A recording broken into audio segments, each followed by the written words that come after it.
How did you first become aware of manga and Japanese animation and comic books? Back in the 80s when I started directing movies actually, I was involved with Wild Street Pictures, which was a company that Keith Wally and Paul White created. And we made Society and Bride of Reanimator, and they were financed by Japanese money at that time. And one of the guys involved with that, Aki Komene, brought in some other Japanese financial interests, and they had wanted to make a movie based on the manga The Guyver. I wasn't aware of it at that time, but they brought me all the animes and the comic books or mangas. And it was an incredible superhero movie about a kid that discovers this bio booster armor. There's all these aliens called zonoids that are kind of half human. And it was kind of a very exciting anime. It was all in Japanese, so I had no idea what the story was. The reason that I was involved was because I had worked with Screaming Mad George. And Screaming Mad George had done the effects for Society, and he also made effects for Bride of Reanimator. And he's a quite famous Japanese effects artist. And we became very good friends and collaborators. George had brought in the deal to adapt The Guyver as a live-action movie, bringing in some Japanese companies, including Pony Canyon and especially Bandai, who made the toys. He was going to direct, and he brought another effects artist, Steve Wang, in to co-direct with him. And they had this idea to produce this live-action movie that was kind of like a kind of a kung fu in monster suits kind of adaptation of the Guyver bio booster armor. I was asked to produce it, and so I got to work with George and Steve Wang and tried to develop their idea by hiring a writer, John Purdy, and developing a script for them to adapt. Was Guyver the first manga title which you had been offered? I wasn't really aware of mangas at that time. I was just getting used to dealing with Japanese people and Japanese businesses and the Japanese culture. And at that time, I became aware of mangas. And I think Guyver, that might have been my introduction to the world of manga and the world of anime, which is a little odd now because everybody's so generally familiar with these comics and animations. But at that time, I do believe it was my first introduction to the whole world of manga and anime. You also made Crying Freeman with Christoph Gahn. Did you never feel like taking the helm as director on one of the manga adaptations yourself? Later, I was had quite a good relationship with the Japanese companies I was working with, and they actually gave me a whole stack of animes and mangas that they wanted to try to adapt to feature films in LA. And one of them I worked on, developed quite a lot, was Devilman, which is really a pretty weird manga anime. If you ever have a chance to chase it down, you ought to. But another one that really struck me was Crying Freeman, about the reluctant assassin for the triad in China. And that was a movie that I did eventually produce with Samuel Hadida and Taka Ichise as a very nice live-action version of this really extraordinary manga anime. I did think about directing an anime or manga. I think with Devilman I might have had it in my mind to direct that movie. But at that time I was really just trying to follow the interests of the people and the financiers and the companies and what they wanted. So sure, I would have liked to have probably directed something, but like with Guyver, that was never even part of the idea. The idea was never for me to direct it. I was a producer on this picture, and I was developing it, and it was always Screaming Mad George project. He brought, like I said, he brought in Steve Wang. Steve Wang was a very successful Hollywood makeup effects artist. As a matter of fact, he had a lot to do with the Predator suit. These were cutting-edge monster suits at the time, and today I still think they've never been made better.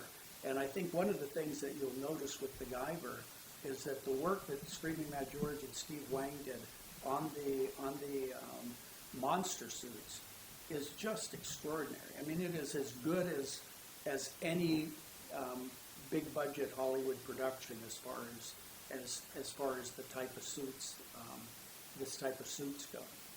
Why didn't you pursue Devilman, we did develop quite extensively, but actually when we started making Crying Freeman, the interest, the different people who were involved in Devilman reached a state where they weren't completely in agreement, and I just backed out of it because I could see there might be some conflict there, and I really didn't want to be in a position of being on one side or the other. So I chose to step out of Devilman. When Guyver / Mutronics first looked like it was going to come together, what led you to enlist the services of two directors?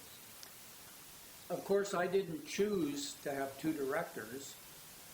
I came in after they were there. I didn't originate the project. Screaming Mad George brought me in as a producer that he felt like he could trust. He brought in Steve Wang to be his partner in directing. Together they planned the movie. When he introduced me to Steve, Steve showed me his 8mm film Kung Fu Rascals, which was tremendously entertaining. And I could tell that Steve Wang had not only a great talent for special effects, but a really wonderful talent for directing action and comedy. Logistically, how did having two directors work, both on set and in post?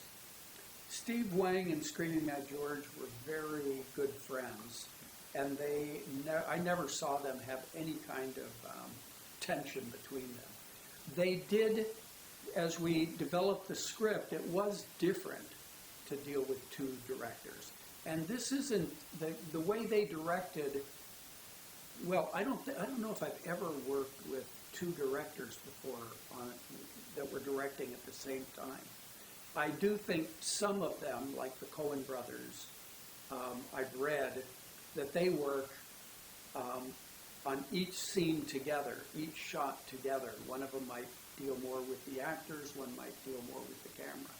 In this case, the way Screaming Mad George and Steve Wang work is they actually divided up the scenes. So we tried to have two units going all the time, two film units. And Steve Wang had one, and Screaming Mad George had the other. So they actually checkerboarded the scenes. So you really do you do see one scene, one of those guys directed it. The next scene, the other guy may have directed.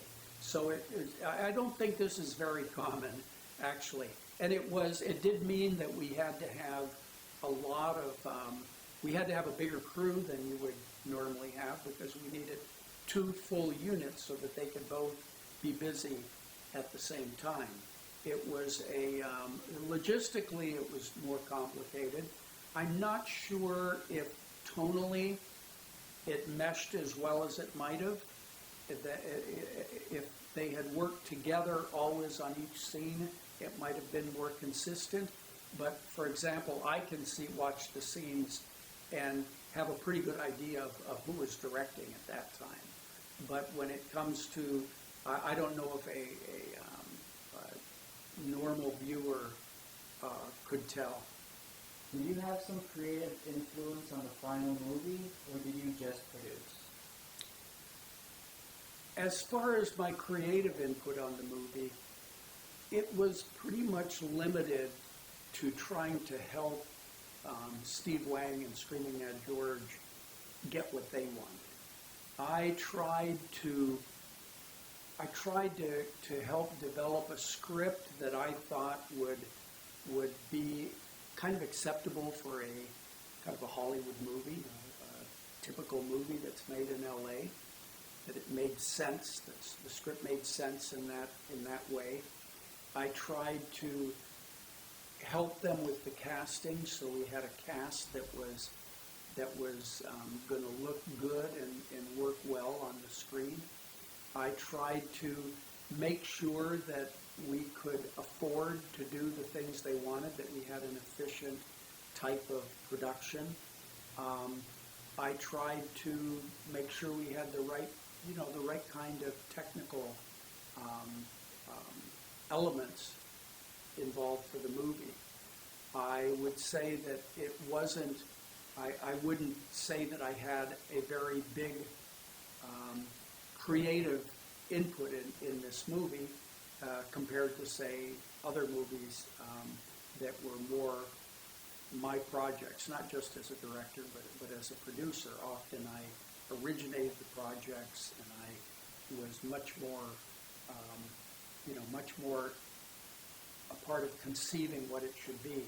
In this case, I was really there to try to deliver to the people who were financing it, the Japanese companies, something that they were happy with, and that also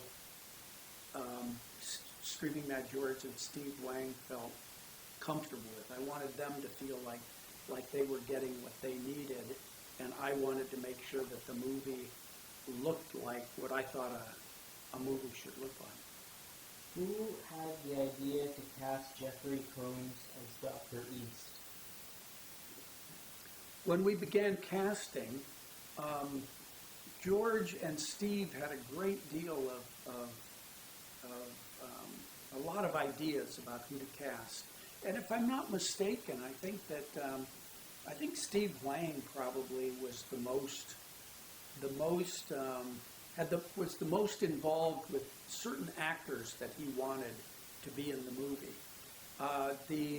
The financiers really wanted to have Vivian Wu in it, and so we actually gave her first part in LA. The idea of putting like Jeffrey Combs in as Dr. East, I'm not sure. That might have been Steve Wang's idea. Of course, I knew Jeffrey quite well, and it was kind of it was a fun kind of cameo for him. But I think it was Steve Wang who came up with that. I'm not sure.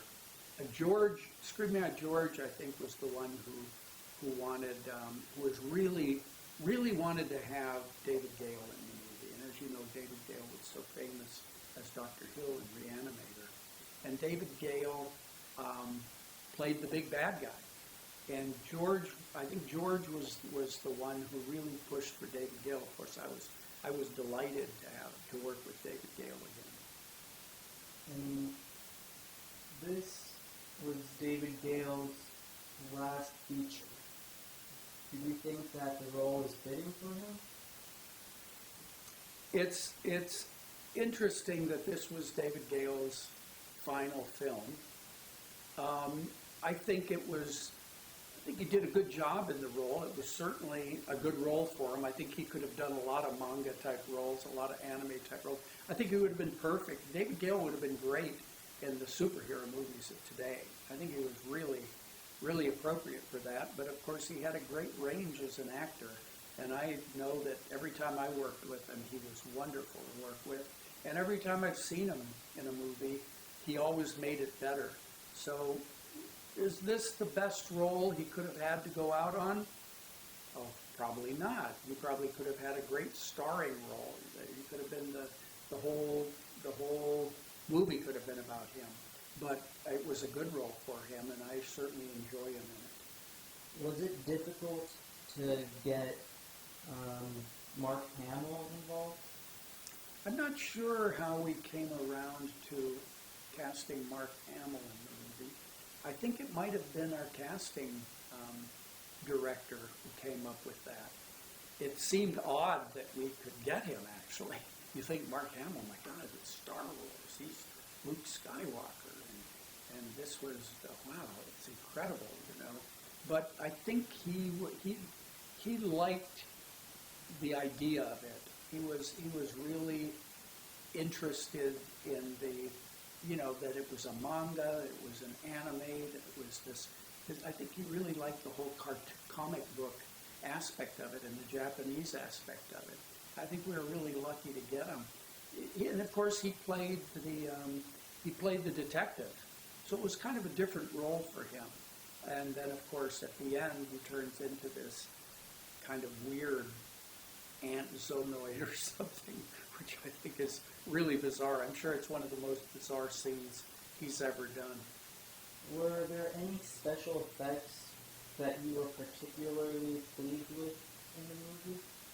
I think all the effects in the movie were fantastic. I mean, just pretty much across the board. I'm still blown away when I watch this to see the suits of the Zonoids. I mean, this is like, these things are first class. I mean, just look at the movies. You don't see this kind of work. I mean, you see it in Predator, I think. I think you can see it in Predator.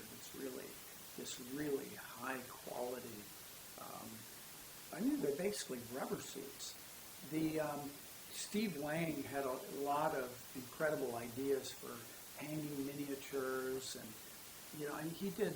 He was really into he's a special effects genius, and I think one of the scenes that really struck me that he did, and I could have never imagined doing. And this is, you got to remember, this is before there was any kind of CGI or any of that stuff. And he did the Guyver suit transformation, where the Guyver, the kid gets the suit zapping on him, and man, he did that with a miniature person, and the pieces of the suit, just whipping onto his body, and wow, I thought that was really such a great effect. Of course, today, they would do it digitally, and it would have all kinds of bells and whistles. But if you watch that transformation, I mean, I think it's astounding. Do you think the tone of the film was successful?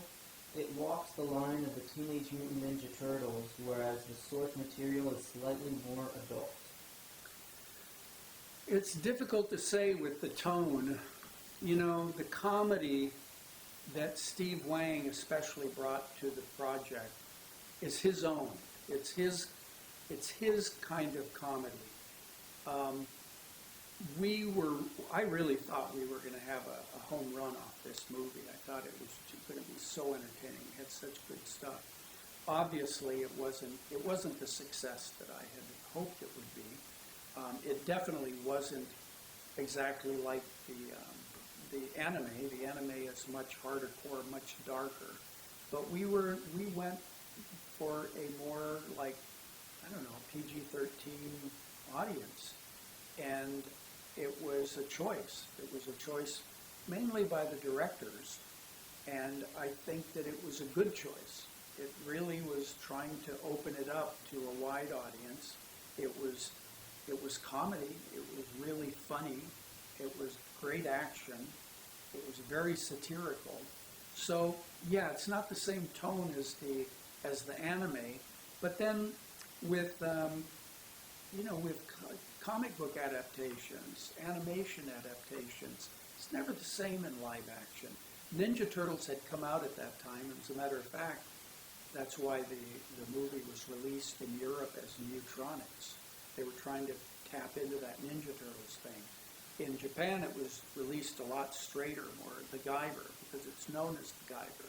Now, I don't know if the Japanese found it to be, that they expected it to be more like the anime. I'm sure, in Europe and America, nobody knows. I mean, certain people know the animes, the mangas, but that's a very special audience. In the main, in the general audience, nobody knows this character. So it's coming to them fresh. So the tone, whether it was like the anime or not, really doesn't matter any more than the Batman comics being made into the Batman TV show of the 1960s. They went totally funny with it. Tim Burton took it in a whole other direction, and now it's into a whole dark direction. I mean, I think these things change. We were doing something that was funny.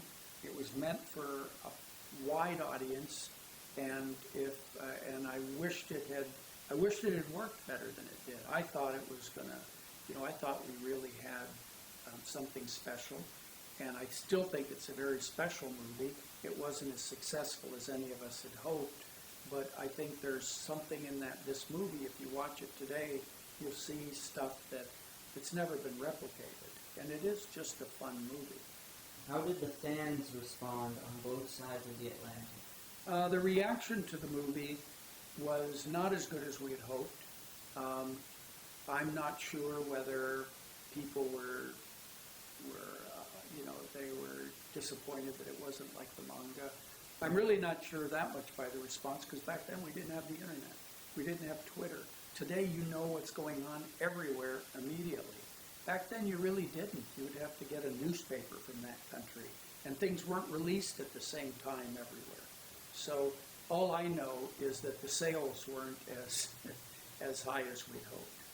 If the film had occurred a few years later, you think that it would have relied more heavily on CGI, and would have this improved or hindered it, in your opinion? If the Guyver had been made when CGI was ubiquitous, when it was available to everybody, of course, a lot of stuff would have been done by CGI. I'm not sure it would have made the movie better. I think that the movie works on the basis of the tone and the storytelling, and I think that if we'd had CGI, I'm sure Screen Mad George and Steve Wang would have done something great with it. I mean, you're really dealing with talents, and these guys are top talents, and I'm sure that Steve Wang would be able to take his suits and CGI and just do incredible stuff. And I'd love to see it. I'd love to see a new version of the Guyver.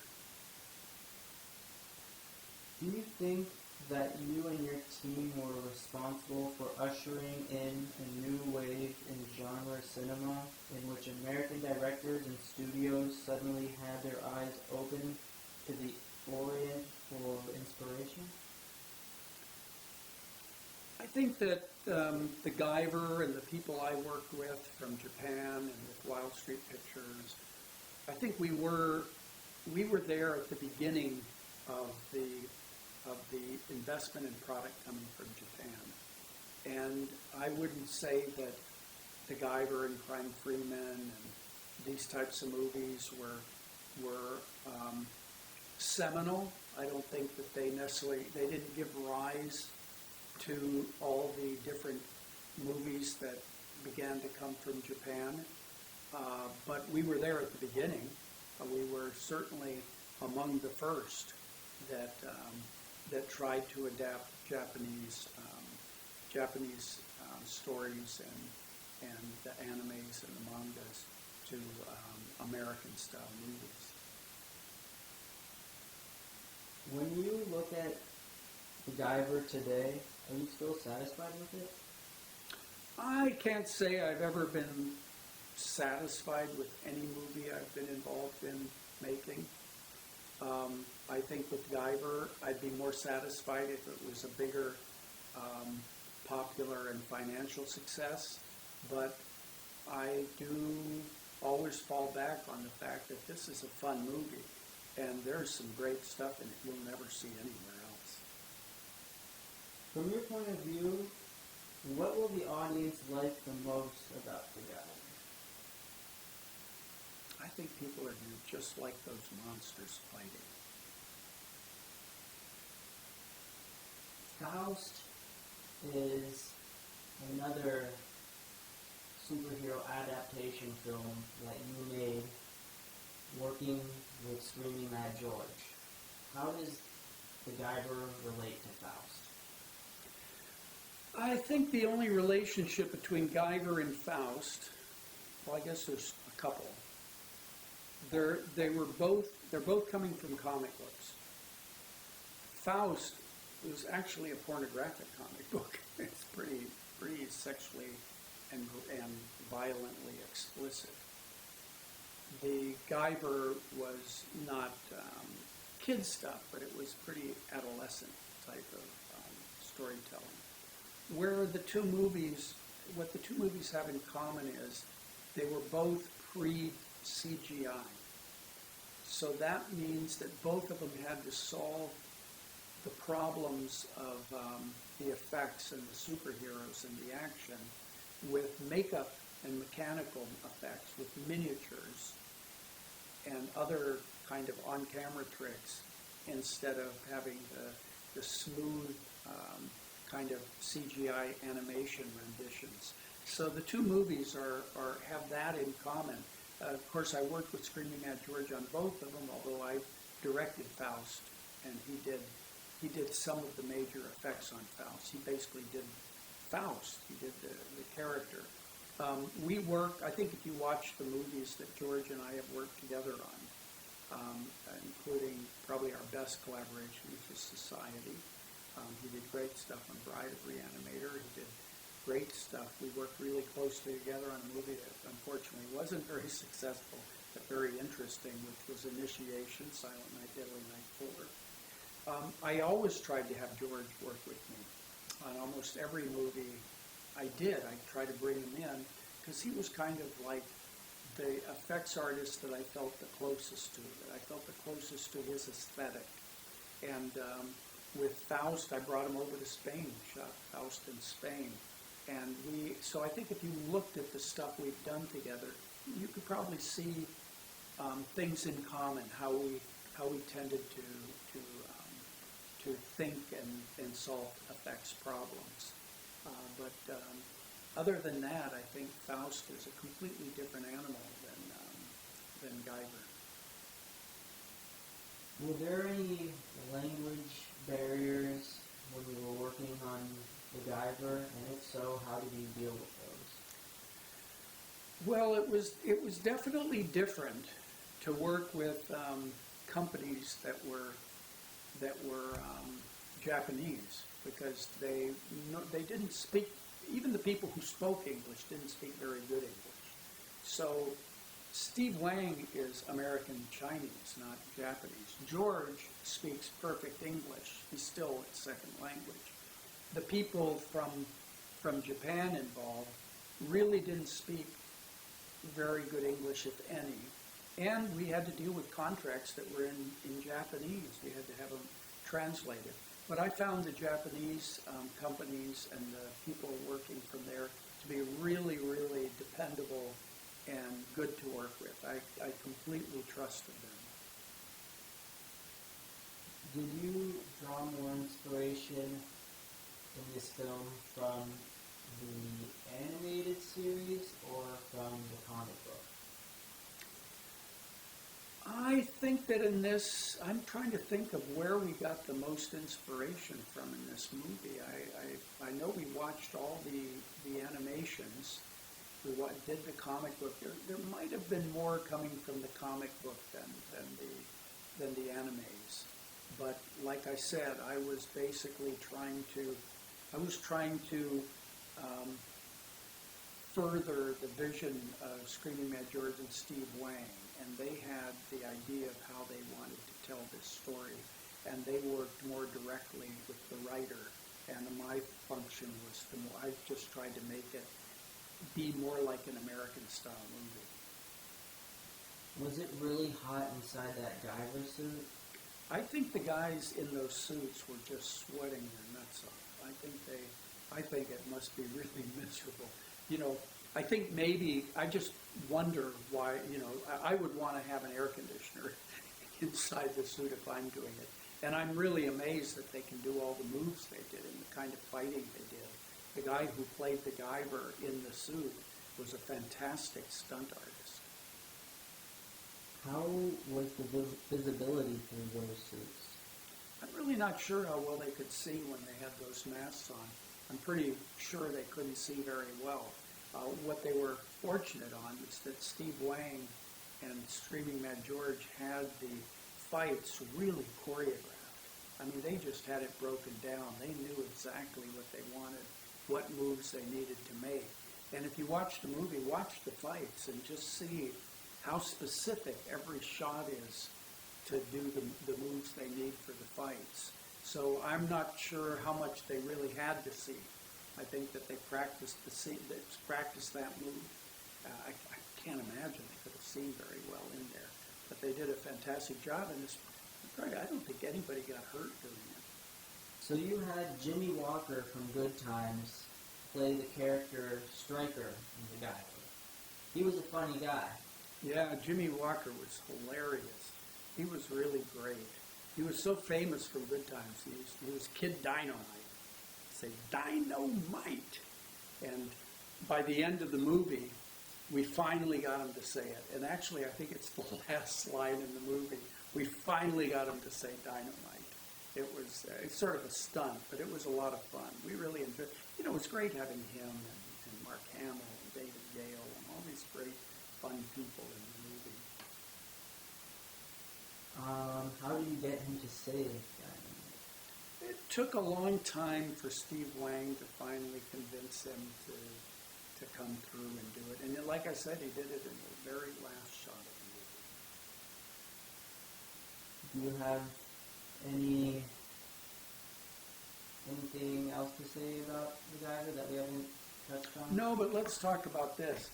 When we finished the movie, we tried to make, we really thought we had something great, so we tried to make a kit to send to the studios to see if they would buy this movie.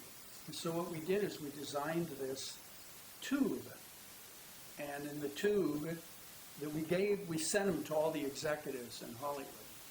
And on the back, we told the story of the movie, and we had the different characters: Jack Armstrong, Mark Hamill, Vivian Wu, David Gale, Jimmy Walker, and then we showed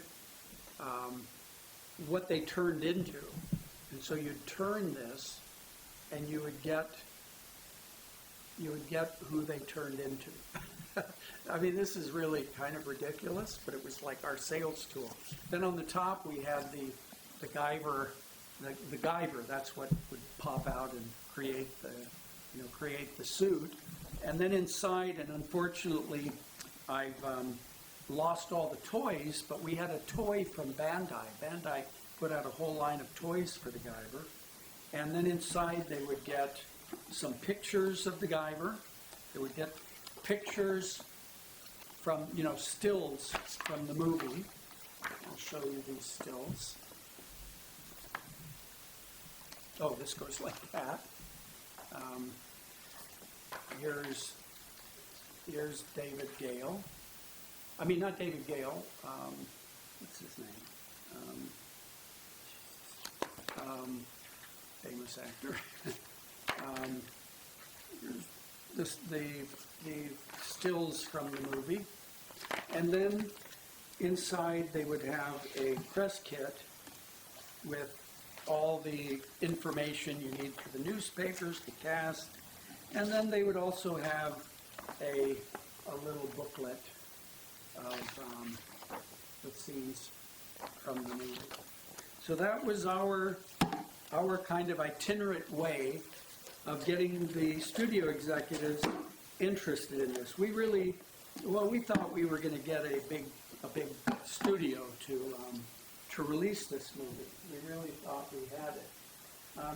Over here you can see a drawing of the Guyver actually made by Yoshiki Takaya. He came to visit me at my home for dinner, and he made this drawing for my kids on September 20th, 1990. Over here we have the poster, the Japanese poster for the Guyver. Here's an actual cell from the anime.